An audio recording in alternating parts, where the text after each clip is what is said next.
Who do you think is going to go off as a favorite here? I think Kellick's going to go off as the favorite. I think he will be the favorite because the Chad Brown factor. You get Kazushi, and his last race is a bit of a toss out in there.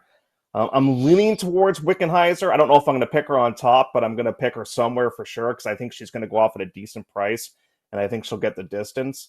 I think for the first time this season, things are kind of lining in her direction, but I definitely respect Kalek, and I think the horse that bounces back with a much better race is Stanley House. We haven't touched much on him, but he did not have a good trip last time. As Sandy said, he kind of broke a little tad slow, and it was almost like he wasn't interested. And all of a sudden, Javier Castellano is going to come up and ride. And a bit of an interesting story, Joe.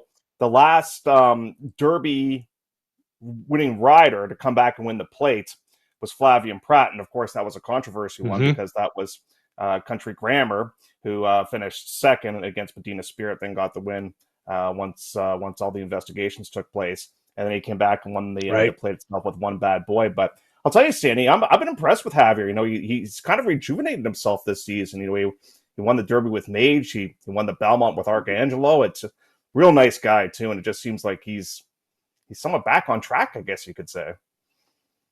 You know what? You hit the nail on the head. He is a fantastic guy. And he's the type of guy that you like to cheer for, too. And he's researching.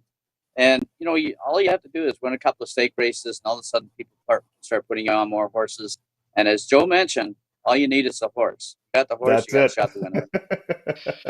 And you know what? I like Hardy as well because he was actually the favorite going into the plate. And he had a bad break coming out of the starting gate. Like Jeff said, he broke awkwardly and had to come from last. And you know what? If he's a bit of a price, I wouldn't be afraid to bet on Party House.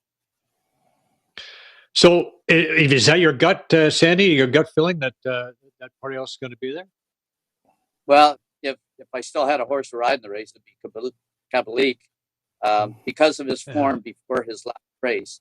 And as Jeff mentioned too, have an eye on him when he's in post parade, and as he's going out to the racetrack too. If he's bouncing around, he's all washed out or whatever, he might run his race before he gets there. So that'd be something interesting to keep an eye on as well. But what about the Swiss pick? We need the Swiss pick here. Enough of us. Well, okay. You know what? I just, I just watching it again. Elysian Field to me is okay. To me there's my Swiss pick. There you go, Elysian Field. And for my exactor, Elysian Field. We'll go with the top three favorites here, so I'm not really going off the board or anything like that. But Elysian Field, Kalek, and Kakukaipu. That's my pick for the exactor box and the triactor box. Right.